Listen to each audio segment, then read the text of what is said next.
Good afternoon, everyone. My name is Olivia Haynes, and I'm the co-director of the Ruben Mark Initiative for Organizational Character and Leadership at Columbia University. On behalf of the initiative, I'm happy to welcome you to our organizational leadership series featuring a conversation with David Ehrenberg, President and CEO of the Brooklyn Navy Yard Development Corporation, and Michael Zabar, second-year MBA candidate at Columbia Business School. Today's program is a featured event as part of our work with the initiative, which leverages the intellectual capital of Columbia Business and Law Schools to design courses and programs that teach the leadership skills and strategies necessary to create optimal organizational cultures. The aim of our organizational leadership series is to host preeminent business and legal executives from various industries to highlight their effective leadership styles in congruence with their company's strong organizational culture. And today, we have such a special guest right from our own backyard in New York City. At this time, it is my pleasure to introduce our moderator, Michael Zabar. Before business school, Michael was a product manager at a construction logistics technology company. He grew up in Manhattan working at Zabar's, his family's specialty market on the Upper West Side, which we all know and love and can't wait to get back to when we all get to go to campus, and it's just a short walk away. But Michael knows firsthand what it's like to grow and support a New York City-based small business, which makes him the perfect facilitator for today's discussion with David. And before handing it over to Michael, I want to let you all know that if you have a question for our speakers, please feel free to drop it in the Q&A box, which will be monitored throughout the event. So thank you all so much for joining us. And Michael, we're ready to get started. Great, thank you, Olivia. I'm really excited to be here today for this organizational leadership series with David. Before we dive in, I want to share a little bit about David's background. As president and CEO of the Brooklyn Navy Yard Development Corporation, David oversees the 300-acre campus with diverse tenant base and ongoing expansion efforts. The Brooklyn Navy Yard, which sits on the Brooklyn waterfront, is now home to more than 500 companies and 12,000 jobs, with a staunch mission to create high-quality middle-class jobs, specifically for residents who would benefit directly from the yard's continued development. Before taking on this role, David was EVP of Real Estate Transaction Services at the New York Economic Development Corporation, where he managed many of the city's high-priority development projects, including Cornell's Roosevelt Island campus, the Atlantic Yards project, and hundreds of millions of dollars of programs supporting small businesses after Hurricane Sandy. David, to get us started, can you give us a little insight into what the Brooklyn Navy Yard Development Corporation does and how it operates from within? Sure, happy to. So, the history of the yard goes back over 200 years to 1801, when it was incorporated by John Adams as one of the first permanent military facilities in the country. And it operated as a federal shipyard until 1966, when the federal government closed it down. Really amazing, rich history.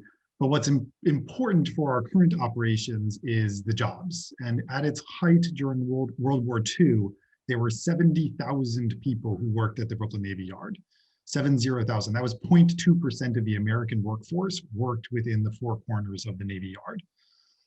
And when the war effort came to an end, those jobs came to about 20,000, 25,000 or so.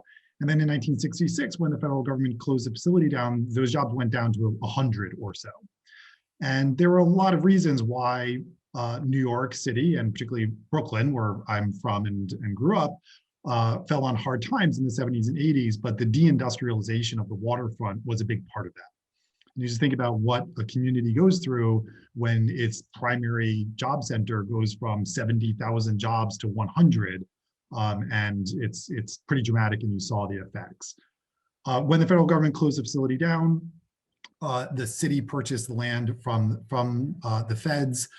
It still owns the land, and it now leases it to us. We are a 501c3 mission-driven not-for-profit. So we're not part of the city government, but we're pretty closely aligned with government because they still own the property. We're 300 acres, as you mentioned. For scale, that's about 1/3 of the size of Central Park. To my knowledge, we're the largest contiguous landholder in New York City, other than the government of New York City. And we've got about 80 buildings, 5 to 6 million square feet of real estate that we manage. And we've been going through a very dramatic growth phase, adding new companies and new jobs. over the last 4 or 5 years. In the last 7 years since I've been there, we've gone from about 6,000 jobs to the 12,000 that you mentioned. And pre-COVID, we were adding about 1,000 jobs every 2 to 3 months or so, on our way pretty quickly, obviously, to 20,000 jobs. And the last thing I would mention is that, we not only try to create jobs, we really focus on creating an environment where companies who create high quality, middle class, accessible jobs can take root in New York City. Those are generally high tech hardware and manufacturing companies. It's not your grandparents' version of manufacturing. A lot of robotics, 3D printing, and other high tech product related companies there. But why we focus on that is that they create a new version of the middle class manufacturing job. And then we have a lot of programs and partnerships with CUNY and public education system to then connect local residents, not only to the jobs that we're creating, but also for those who aren't in the job market yet, students and young people, connecting them to the skills that they'll need for those jobs in the future.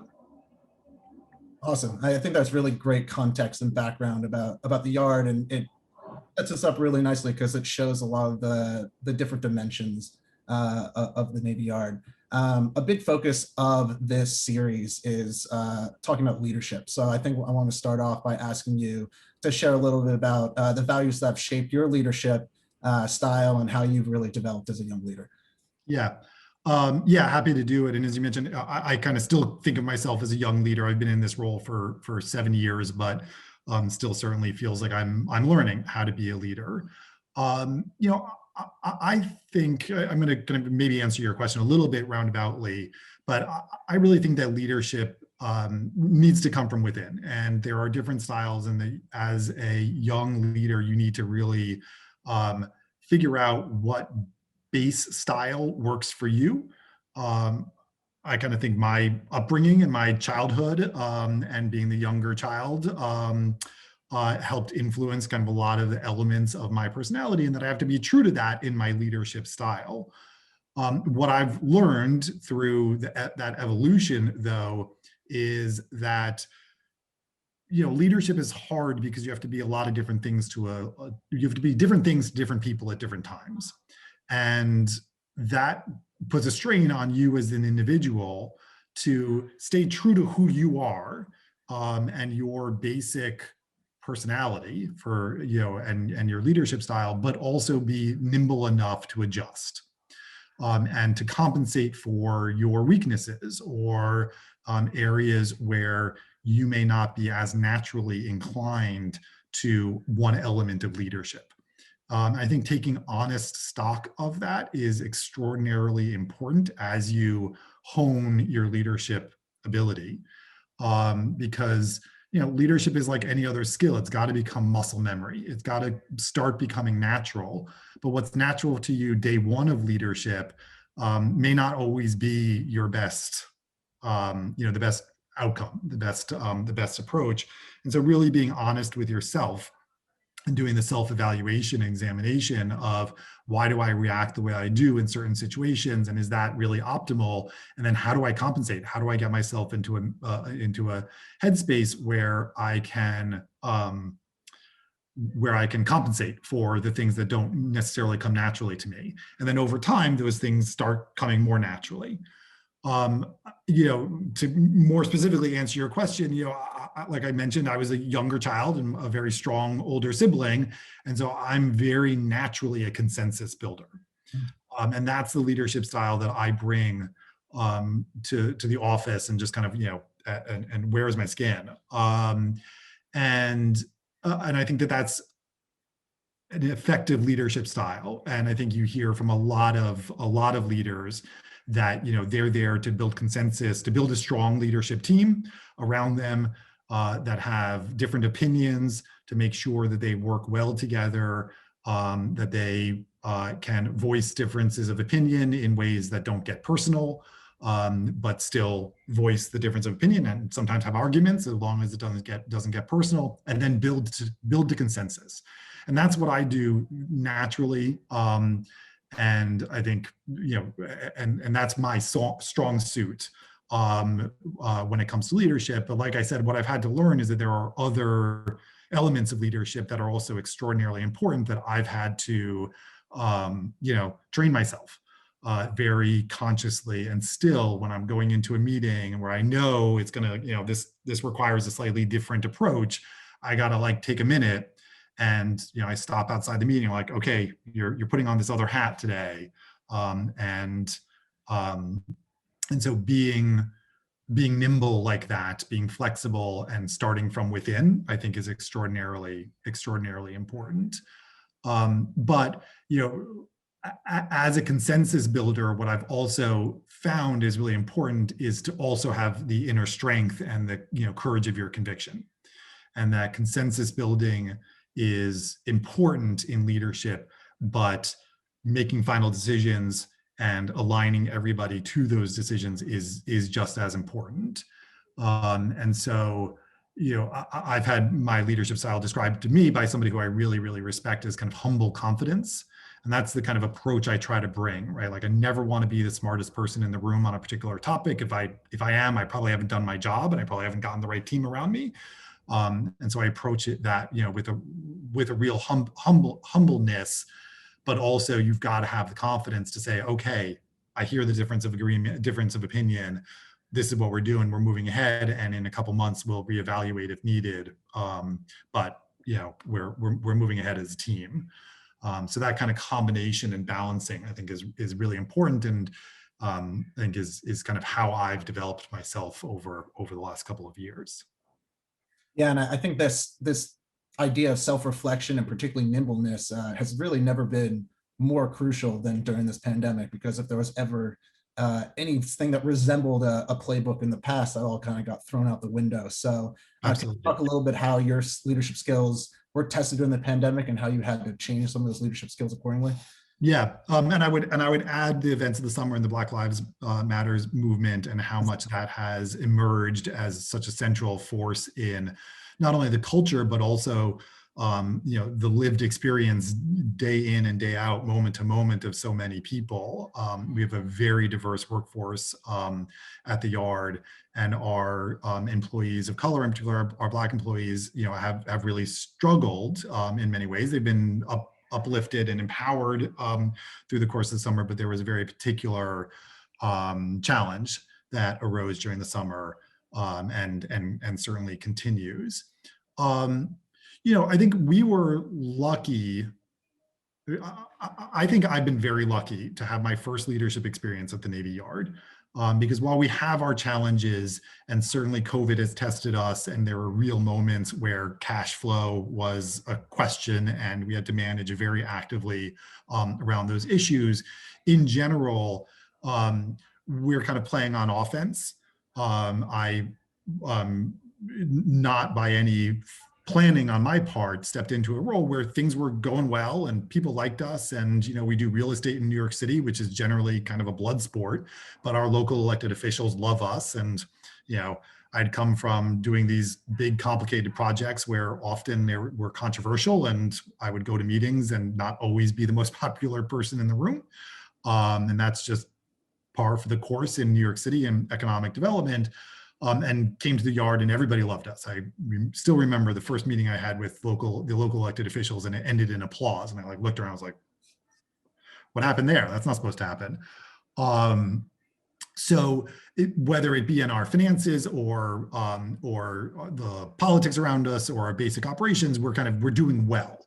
And so as a leader, I was able to kind of build that muscle memory, not in moments of crisis, but in moments of opportunity.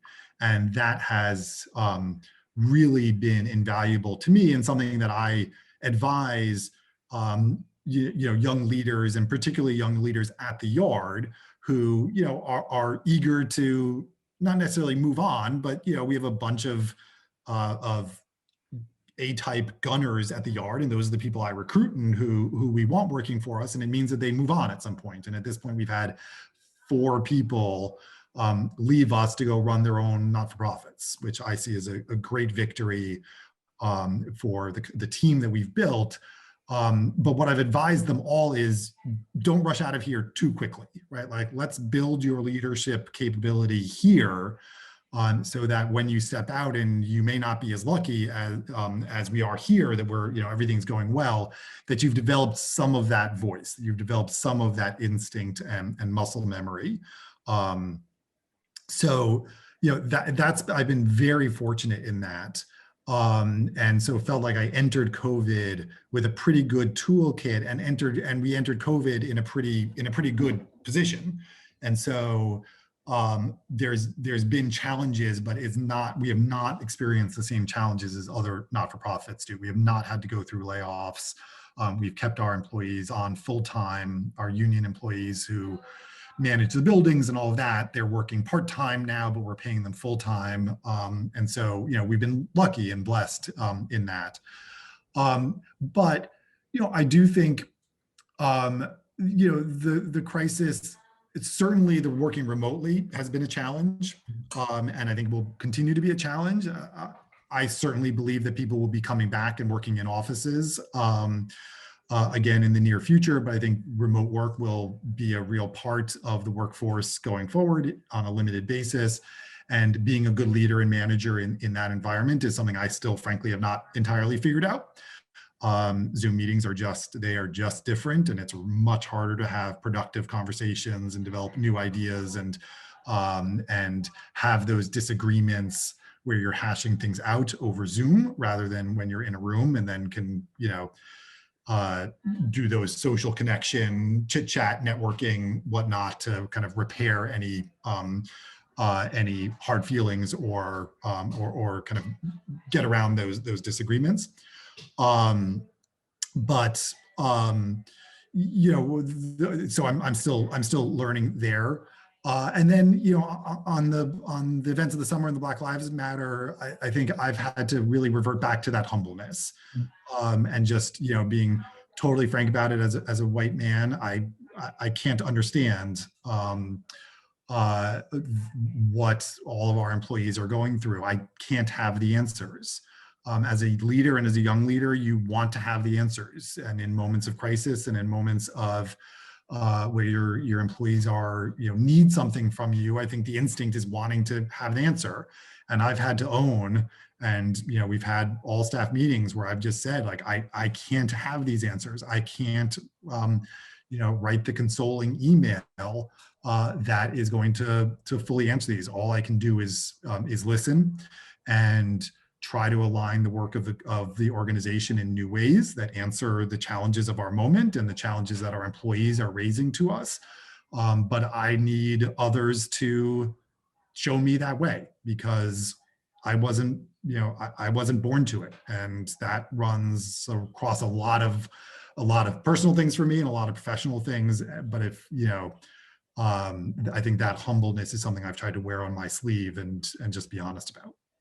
Yeah, that's great. And I think the BLM movement, something we're going to circle back to in a little bit, but staying on the topic of the pandemic, something that I'm very familiar with through my family small business and the small businesses that you work with, that the pandemic has had a huge impact on small businesses. I think it's something people anywhere in New York City can see with the closure of a lot of businesses and storefronts. Could you speak a little bit to some of those challenges that small businesses are seeing during the pandemic and even before then, and how those have changed? Yeah. The pandemic, what can you say? It's been an absolute devastating effect for our tenants. Cash has just become so critical for them. And so we've reworked 150, 180, I think now actually 180 of our leases to help our small businesses who are viable small businesses, who are more than viable, who are growing before, but for what is, a comparatively short term. Obviously, this is much longer than anybody wanted, but in the grand scheme of the life of their business, this is a short-term cash flow disruption for them. It's nothing structural about the value of their company and and their ability to do business once the pandemic passes. And so we've really tried to frame our response in that way. There are a couple companies, we've lost 8 companies at the Yard out of 500 or so. And those companies were largely individuals who were kind of at retirement age, and the principals were just like, you know what, I'm not digging out of this one. I'm done. Good excuse. I'm retiring. And they didn't have a kid or a coworker to take over the business. So we haven't lost a lot of companies, and we really tried hard to help our companies manage cash, which in no small part is like, how much rent are you going to have to pay to us in the short term? And we've tried to be very, very flexible on that. We also, quickly, largely through my experience with the Sandy response, when they announced the payroll protection program, I knew instantaneously that it was not going to work well for small businesses. And we were planning before the first round was actually, the applications were live, to try to address what we knew were going to be real challenges. And the payroll protection program has been a lifeline for small business. It's really important.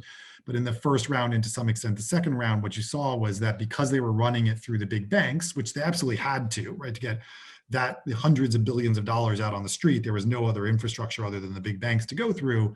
But the big banks were using it as a benefit to their valued customers, and their valued customers were those who kept large amounts in their checking and accounts and held lines of credit with them and the like, and they prioritized those companies, which was 100% obvious. It was transparent that that was going to happen.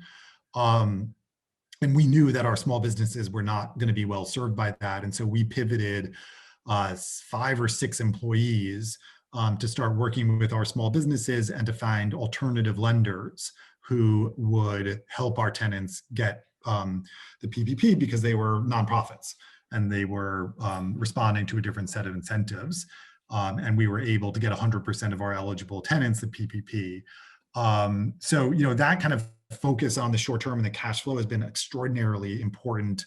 I think it's also been a wake-up call that, we've got launched programs on management training for our companies, because business practices that worked pre-pandemic are really not working now. And they realize that to be, stronger companies, they need to have better management. We still had some companies without websites, and we've helped them get online and go direct to consumer. So we've tried to be as responsive as possible. We don't have a lot of retail, and so some of the challenges our tenants are not experiencing, but it has been extraordinarily difficult. And I think we've been having a landlord who's forgiving and who's building in other resources for them, I think has been a real value to our companies. Yeah, and it sounds like you've been really forming those strong partnerships, and those were really vital to small businesses trying to get these PPP loans during the pandemic. I guess one thing I want to explore a little bit more is the Room and Mark Initiative mission centers on exploring and teaching skills that help build optimal organization character and culture. And it sounds like you've really focused on passing on character and culture to your partners and to the people you work with. How do you see your role in relation to shaping the culture of the Brooklyn Navy Yard? Yeah. So, look, I think as leader, as president, that is one of 2 or 3 absolutely core elements of my job description. I've long since accepted that I no longer do what I once thought of as work. I've had conversations with my kids, and they're like, "What do you do all day?" I'm like, "I talk to people." Like, "Do you write anything?" I was like, "I write short emails." So, thinking and tending to the corporate culture is a big part of what I do. I've got, fiduciary responsibilities and ultimately, strategy responsibilities and the like, but setting the organizational culture is really where it all starts. I kind of joke, but I'm not all that unserious. Like, I'm too lazy to have a different management approach than the one I have. The organizational culture at the Yard was not what I wanted it to be when I started at the Yard. And frankly, the team was not as strong as I wanted it to be. And I was doing, a huge amount of work, and I was reading every contract that went out for any large development deal. And what we had to do is undergo a very significant, long, and at times painful corporate culture change. And that's still ongoing, and corporate culture never ends, and culture change never ends. You constantly have to evolve it. But it starts with getting, the right team members and the right people on the bus and get them in the right seats. Um, and then, a big part of what I've been trying to do is move us from a culture when I started where frankly it was very siloed, and it was very like, I won't ask you questions about what you're doing if you don't ask me questions about what I'm doing. And there was a lot of issues and problems at the yard which were kind of kept under the surface and slow walked, and they ended up working out, but there was no way in which that drove to the optimal outcome. We were kind of putting band-aids on things as they became so obvious that they couldn't be ignored anymore. And moving from that to a culture where you can have those disagreements, where those disagreements don't get personal, where they're not a personal attack, has been a really big part of what I do. And so there's a lot of like pep talks with the team of like, I trust you, I trust the other members of the team.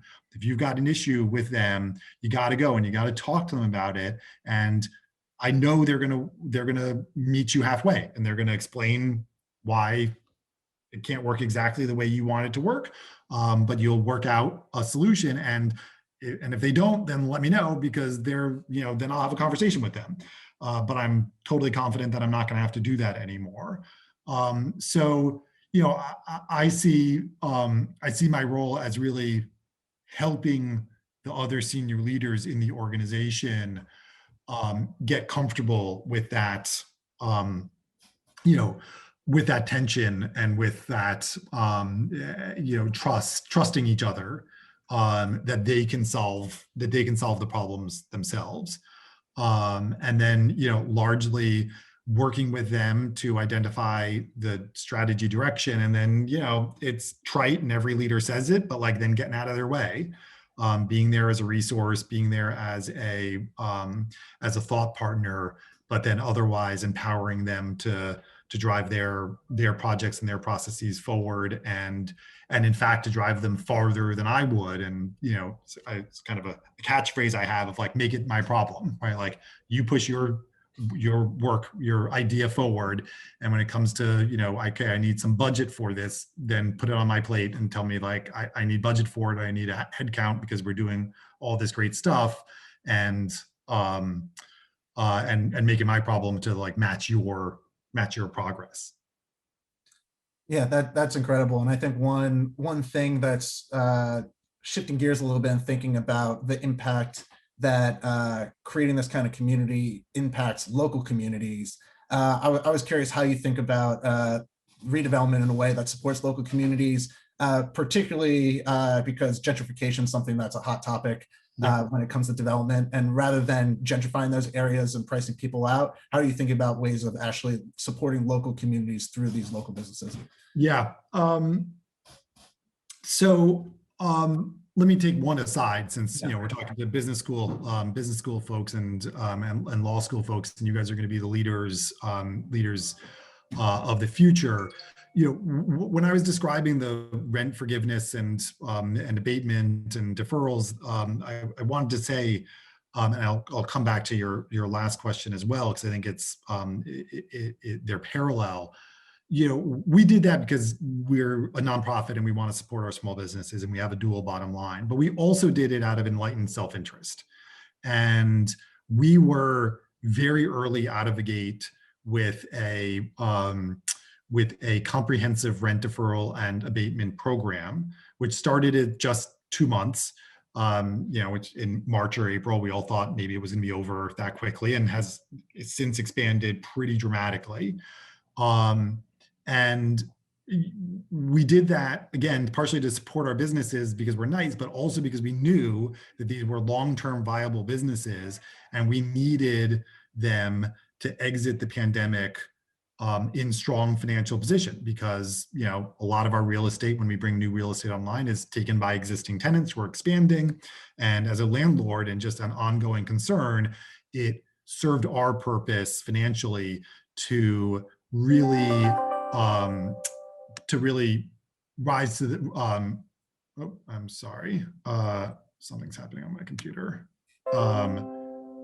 to rise to that challenge, and and not grudgingly provide forgiveness just barely the amount that the company needed to make payroll that month. And I think there are some landlords that have really gone that direction, and I firmly believe that we will financially be better off for having been a little bit more enlightened and more expansive in our thinking than other landlords. And so, as future business leaders, I think bringing a sensitivity to my business's interests can be best served by aligning them with others, and not just the customers, but others, is I think good business. And I often say, like, life's also just too short to live a different way. So when it comes to the local community, New York City is going through a really dramatic moment right now, where not only is Amazon seen as a threat to neighborhoods, but my wife is on the board of a nonprofit who was going to build a building that was 100% affordable housing and deeply affordable, with a library at the base, new library branch, and they got a lot of community opposition because of gentrification. It was like, what? Like, deeply affordable housing and a public library is controversial, and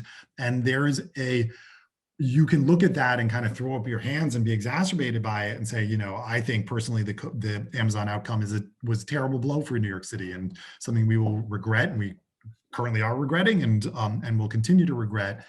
But you've also got to look at it and say, there is a very real dynamic going on. And as a public servant on the nonprofit side, we do a lot to try to address those issues. But again, as a landlord, with huge development opportunities and millions of square feet of buildings that we plan to build, it's also enlightened self-interest to address those issues.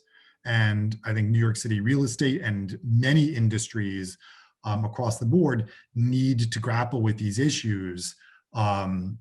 I think you're seeing more and more of it. When Jamie Dimon was chair of the Business Roundtable, he moved them in that direction, and started the conversation about whether shareholder value is the only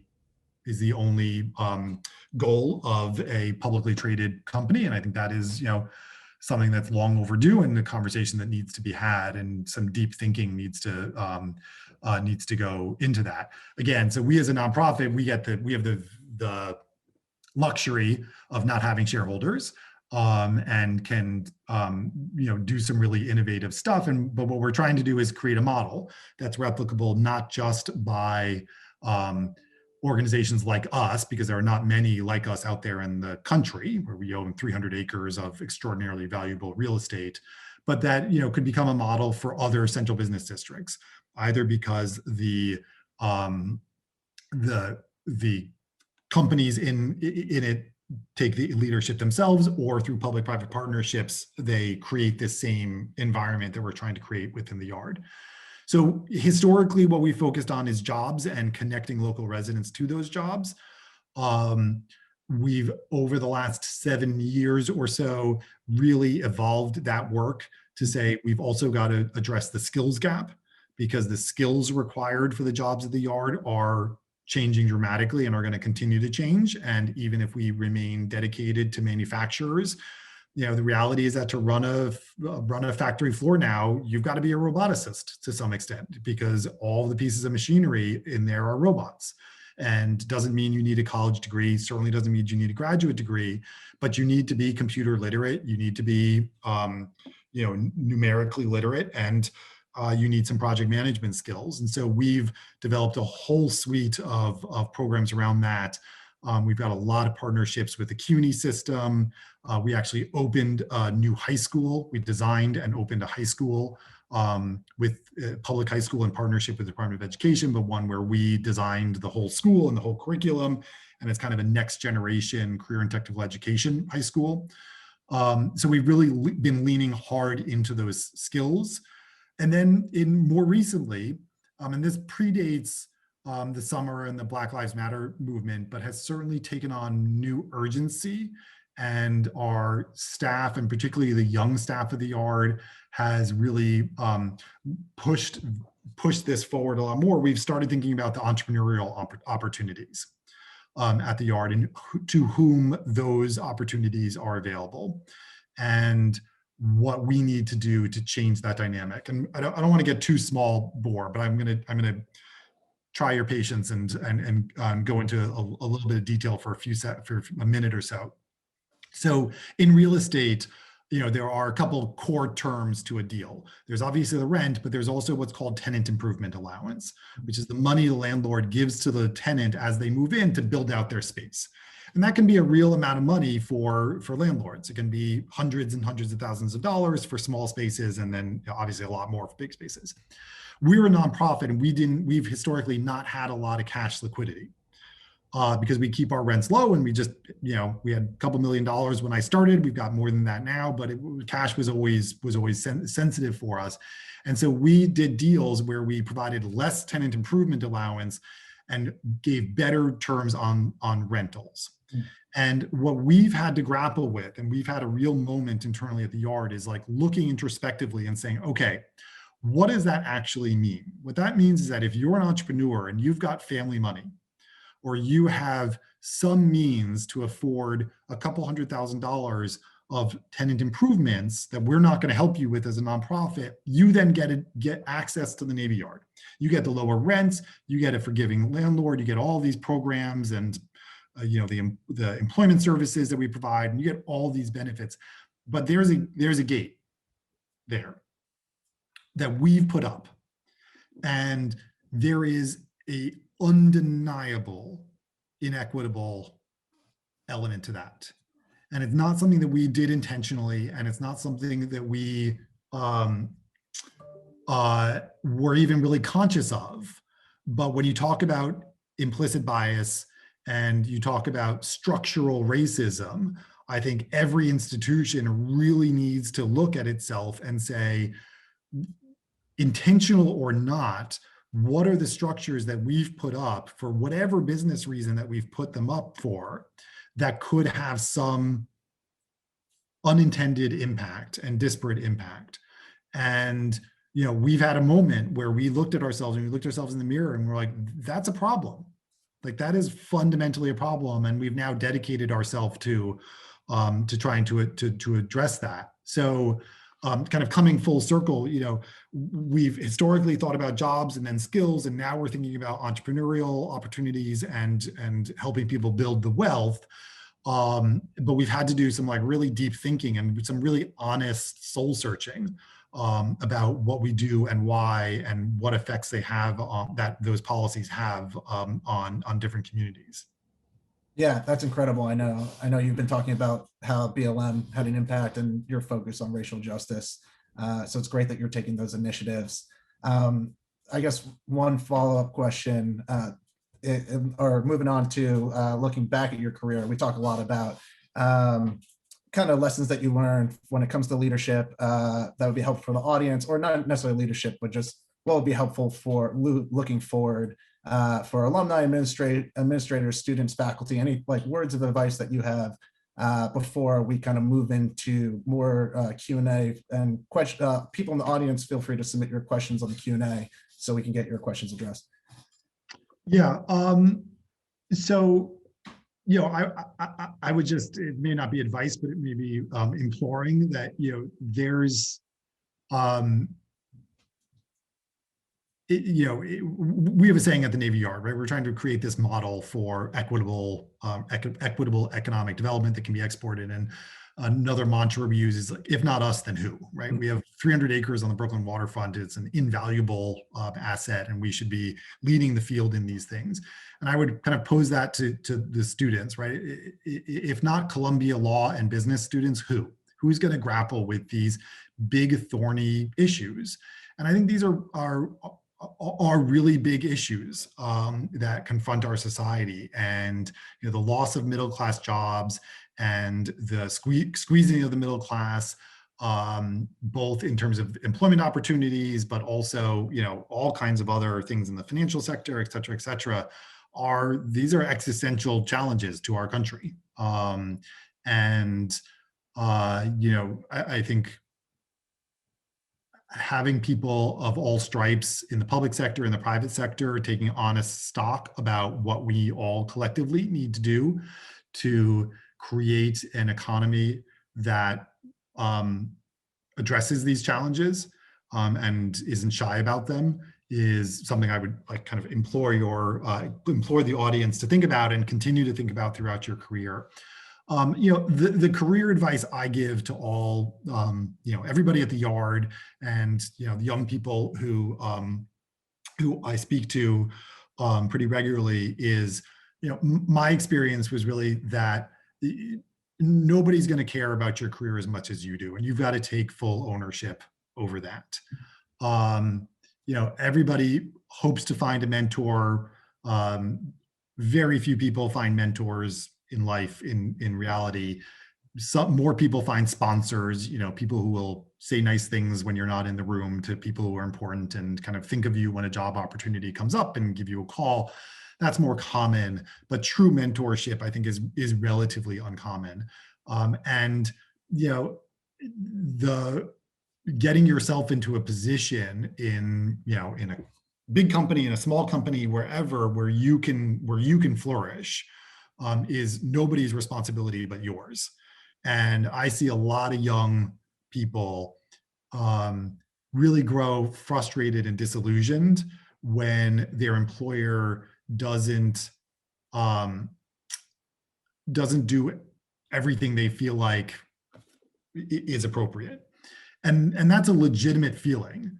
But the next feeling has to be, okay, I've got to solve this problem, right? Try to solve it within the company. I got to have honest conversations. I got to talk to somebody else in a different department about how to manage the situation, but I've got to put myself in a position where I can succeed. And if not, then I've got to make a hard choice about whether this is the right company for me or not. But I think that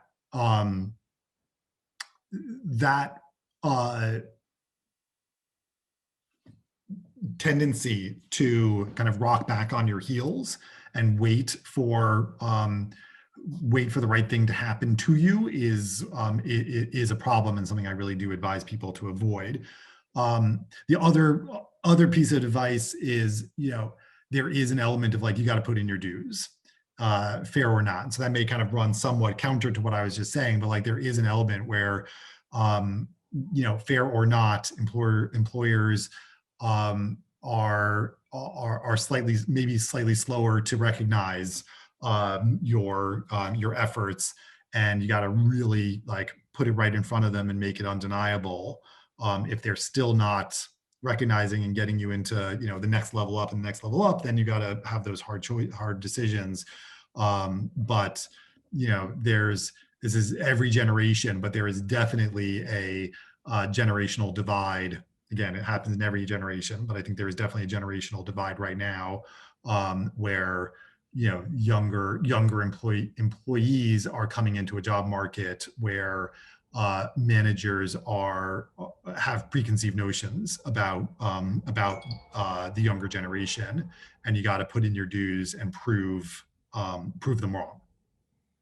Yeah, we definitely have there's some divide, like, and it relates to BLM too, where you were talking about the fiduciary duties, and we have a lot of conversations about that at business school, but I think it really ramped up after BLM was kind of, how can you kind of go beyond that expectation of just driving profit.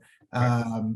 And on top of that, there really needs to be those conversations from the bottom, because to your point, there's different expectations from people who have been in the industry for a long time and people coming in. So yeah. I think it's an important thing to call. Absolutely. And I think it's important on both sides, right? You've got to put in your dues, but it doesn't mean that you shouldn't push, right?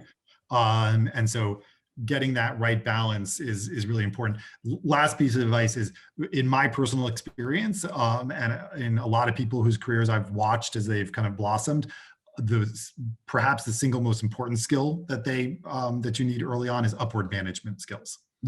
And so becoming a student and an expert of your immediate supervisor and those above you, and really understanding what makes them tick as humans, and being able to work with them and appeal to what appeals to them, I think is really important, and in my experience, never taught, and kind of somewhat rarely talked about, but unbelievably important, particularly when you're early in your career. Yeah, definitely. I just want to leave a little time for Q&A for questions that have been submitted by the audience. But everyone listening, if you have any other questions, feel free to submit those. But one question that came up, speaking of building those skills, you were talking about managing up. Did you develop skills that you find vital on the ground, or did you take personal development classes or other courses? Like, how did you go about acquiring those skills and learning those vital skills?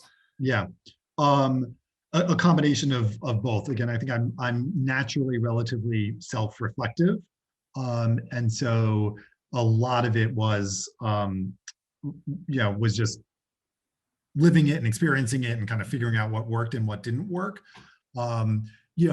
I've taken those personality tests, I have no idea how many times, right? Like the red, blue, green, ABC, whatever they all are. And every time I do it, I'm like, oh God, here you go again, right? Like mumbo jumbo and all that. And every time it's like, it's actually very helpful. It's not gospel, but every time it kind of reminds me of of those dynamics of like what I'm good at and what I'm not good at and what I like to avoid, and what that, and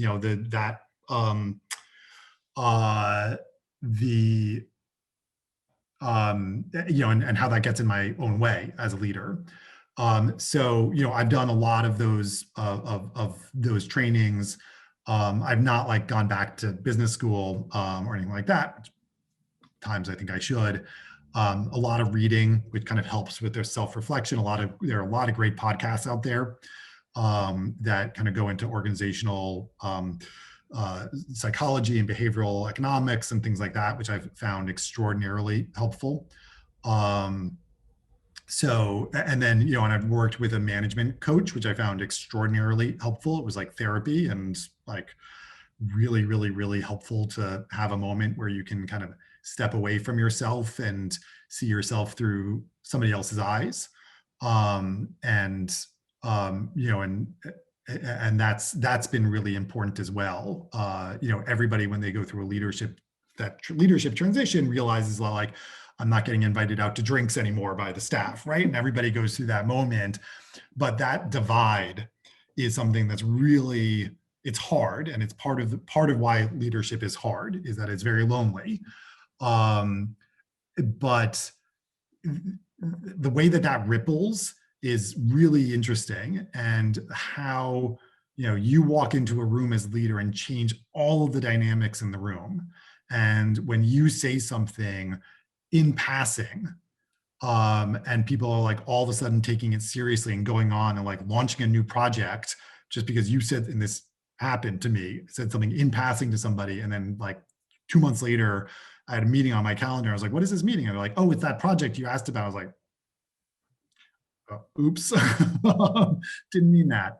But seeing yourself in that situation and in that dynamic is really hard. And so finding ways where you can get out of yourself is important. And I think that, some people are introspective enough to do that. I'm not that introspective. And so those trainings and the leadership coach have been really helpful for me in getting that distance. Yeah, I think that's super vital for people to think about as they go into leadership positions. One other thing I would say about that is also like being really honest with your team is also, I think, really, really, really important. And of course, you have to figure out who you can trust and who, who's on your side, and develop that relationship over time. But, I've learned an extraordinary amount from my team about myself, and have tried to become really transparent with people about that. I have in adulthood figured out that I had pretty significant learning disabilities as a kid, and probably still have some of them. And one of them, you may have seen me like kind of looking up and and kind of processing. And somebody on my team, kind of mentioned it and said, like, it comes across as you're 5 steps farther down the road and you're bored with the conversation. And I've since kind of become very honest with people, saying, like, that's not what's happening. What's happening is that I have a nonlinear, what I like to refer to as a round mind. And so while you're linear and logical and you're going A, B, C, D, I'm off on like G somewhere, and I'm trying to get back to be with you. And like, but I'm like off there, and every so often G leads to like a really great place and we need to go there. But a lot of the time I'm just struggling to get back with you. And that's why you see me kind of processing and like spinning my wheels internally. And it's not that I'm like disregarding what you're saying, it's just who I am and I can't change it. And that honesty has been revolutionary for me with my team, because then they're more honest with me. They're giving me feedback that has been really helpful for me to compensate again. But getting over that kind of need as a leader and as a young leader, like have all the answers and be perfect, is hard, because, that's the vision you have of it, even if it's never the reality. And I'm sure in this world too, where everything's over Zoom, like if you're looking up, like there could be that many more kind of people misreading certain body cues because they're not in person. So I could see that being even more of a challenge during the pandemic. Another question that we have from the audience, this is from Julie Scully. I keep making the same mistakes as a leader. I reflect, I beat myself up, and then I do it again in the moment when it's hard to be measured. How do I break this cycle with myself? Yeah. So another thing that I think is really important as being a leader is self-forgiveness. So important. And because, there's nobody else you can turn to, really, right? Like every so often you've got people on your team who you can really be unguarded with. But, when you're the leader, there is that separation, there is that divide. And so really being sure that, like, when you're beating yourself up, you're not beating yourself up, you're really just trying to take stock and learn, I think is really important, and a skill I've had to really embrace. And it was not the case early in my time. And I just got to a place where I was like mentally exhausted. I was like, I can't do this. Like, I'm going to fail or I'm going to succeed, but I've got to be nicer to myself. So a couple tips, like I don't anymore, but I used to have, when I worked with a management mentor or whatever, I had like worked with her to develop a set of kind of like mantras. And they were like 1-sentence things about like what I needed to do a little bit better on. And I left them on my bedside table, on my dresser. And I kind of like have them around. I would just kind of like stop and like look at them every so often and try to internalize. And then really like try, when you're walking in the room, I said this before, but like I will walk in a room and I will take a minute. And I will like go into a different conference room, or like before a Zoom, I'll take a minute and be like, okay, there's going to be a point in this meeting where I have to put on that other hat. I have to do something different. And I will like prep myself for it. And I will practice it with the manager who the EVP who it's their team. And it's like, okay, when is it? What do I have to say? And I will like really, like I'll kind of create a line, a script for myself. And so I get myself out of the moment where I'm just reacting based on my muscle memory, and really like break that cycle. And then as you do that enough, then you develop that muscle memory where it becomes more natural. Yeah, absolutely. And I know a big part of the past year during this pandemic, mental health has been a big focus for a lot of people. And some people have turned to mindfulness practices and meditation. And a lot of that, Julie, to your question, it's like a lot of this is narrative that's formed in our own minds. And so if you can take a step back and recognize what's kind of a narrative in your own head, you can kind of step away from that thought and recognize that it's just kind of a thought that you're having. Just something and leaders don't need to be perfect, right? Like employees aren't. Leaders don't need to be perfect. You're going to make mistakes. and you just you gotta move on. And that's the culture you want with your team as well, right? Like the successful companies in the world, they embrace mistakes and they learn from them and they try not to repeat them, but they embrace them. And you've got to lead by example. And if your team sees you beating yourself up after every time you make a mistake, that's not the culture you want. So you gotta start with yourself. Absolutely. I think we have time for one more question. We know that a lot of the projects you've been working on have been focused on New York City-based projects. How have those kind of development projects changed since you started your career? Is there more kind of red tape, legislation that you have to deal with? Is it a bigger focus on small businesses? Like how have those projects changed over time? Yeah,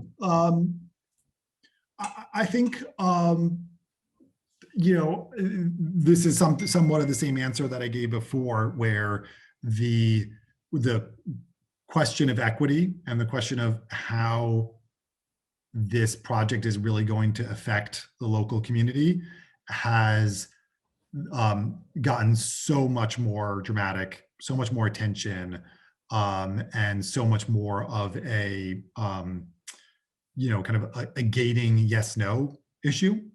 When I started doing economic development, I actually started as a community organizer in my first job out of college, and I've actually found that first experience has been extraordinarily valuable now that I'm kind of on the other side of the table. But it has given me a sensitivity to what the other stakeholders are going to care about, and a common language, and kind of a, lack of a better term, like kind of humanity. Like I can see them and they can see me, and that's important. But those questions of like economic development or job creation for its own sake is not sufficient anymore. Is pretty new. There were elements of it during the Bloomberg administration where we were doing those really big public-private partnership transactions, but that pendulum has swung dramatically to the other side, and figuring out how to moderate that. And by moderate, I don't mean undo. By moderate, I mean try to still have economic development happening in the city, but address the concerns of the community. And so kind of meet halfway is, I think, the challenge for economic development and business in New York City in general going forward. And I think the communities are demanding real